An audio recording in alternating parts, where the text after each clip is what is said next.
Hi everybody, Luke Filmboss here, and today I'm going to be reviewing Top Gun Maverick. But first, a quick word from today's sponsor. Nutty Buddies can be found at a Dollar General. They are practically a portable depression deterrent. Good for any day that you are feeling down and about. Hop on over to your Dollar General and you can get yourself some Nutty Buddies to cure that depression right away. I'm not even getting paid for this ad. I don't know. I just love Nutty Buddies. With that, let's get on to Top Gun. Bottom line is Top Gun Maverick is a very, very excellent film. I just recently watched the original Top Gun from the 80s a few days before going to see Top Gun Maverick in theaters.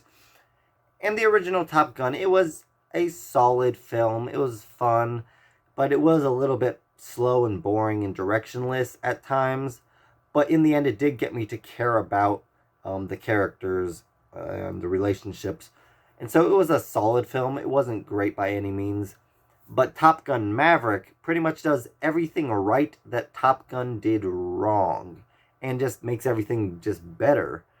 The main thing that made Top Gun Maverick work as opposed to Top Gun is the fact that it has plot.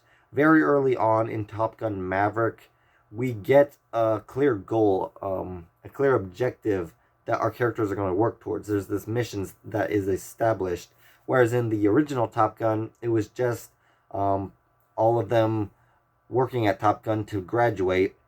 In this new film, there's actually a mission that we're working towards, and so we have this objective, this goal, and so now all the training and everything can unfold, and we know what the purpose of all the training is, all the dogfight training and all that. It's all working towards this mission. And it also just, this movie takes the dogfights and the flying scenes and everything and just escalates it to heights that the original Top Gun just, I don't think, at the time, I don't think the filmmakers really had the aspiration to do, or maybe not even the filmmaking capabilities, although that film had some really good visuals with the planes and everything as well.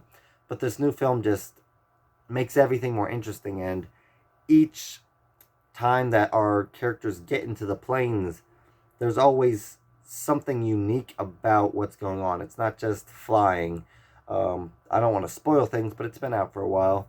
But in one scene, you have all of the new aviators training while Top Gun is just showing them how little they actually know, and they're doing this dogfight training, and he's just taking them out one by one. And then there's this other scene where they have to train at a very low altitude and get to a destination at a certain point and within a certain time. And so that keeps it a little bit fresh. And then there's this other flying scene where essentially they have to make this really sharp turn up and all these other things. Like, each flight has something unique about it, and there's something being established with the characters in each scene, which just really helps drive the story, but also the character development. And then there's a lot of good character moments that don't rely on the flights and stuff. And I feel like that's where the original Top Gun kind of did well, but still there wasn't much focus as to what the whole purpose was for that film. In this film, there's just clear motivations for each of the characters. While it might not be super deep for most of them, you still get the idea that they want to be the ones that are chosen for the mission. Now they have to do the mission. Everything just ties in very well together. And then there's just some really nice callbacks to the original film, with the one character being Goose's son. There's a lot of good dynamic there. There's just a lot of good things I could say about this. I don't want to completely just talk about every single plot aspect. I will say that there are a lot of good things. As for Top Gun's love interest in this film, I don't remember her name. I honestly don't remember. Oh, dang. I always call the character, Tom Cruise character, Top Gun. I never call him by his actual name. I know his last name is Mitchell.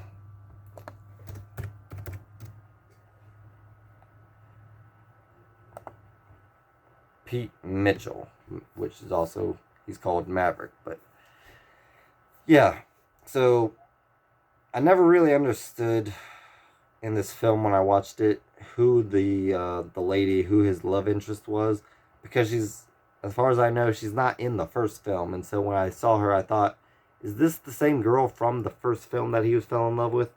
It's not. And it works, but I was just kind of like confused, like, who is this girl?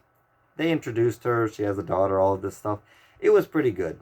So it wasn't great. I will say that's probably where the movie's at its weakest, is with kind of introducing this lady. And some of the scenes with her just don't mean that much, because we kind of are just being introduced to her in this movie, and the film doesn't do too much to establish her purpose in the story. But it was still had some good interactions and some good stuff. But just the idea that this is a character that Pete knows, but the audience doesn't know. And so when he has this little reunion with her, we kind of are just starting from square one with these two characters, even though the movie establishes that they have a history, but we don't know anything about it, which kind of makes it slow to watch, but it works. And then that's just one shortcoming, and a lot of really great stuff about this movie. Top Gun Maverick, I give it a 91% in quality and 89% in enjoyment, for an overall score of 90%. Once again, plot, characters, uniqueness, everything has its own unique identity, even within this film, which gives the film itself a very strong identity. Which is why I say Top Gun Maverick is definitely worth your money to go see it in a movie theater. Visuals are great. It really gives you this rush. While it's not going to get your heart pounding per se, it's just a lot of fun. And I saw it in one of the front rows, so I saw it right there. And I'd say that's probably a good way to experience this. I don't know why someone would want to sit in the back of a theater or in some of the back rows where you're literally just looking at a box. You need to be up there in the screen to appreciate it. That's not to say that the movie isn't good either way, but I just say if you want the full experience, I would say get as close as you can. But that's just my preference.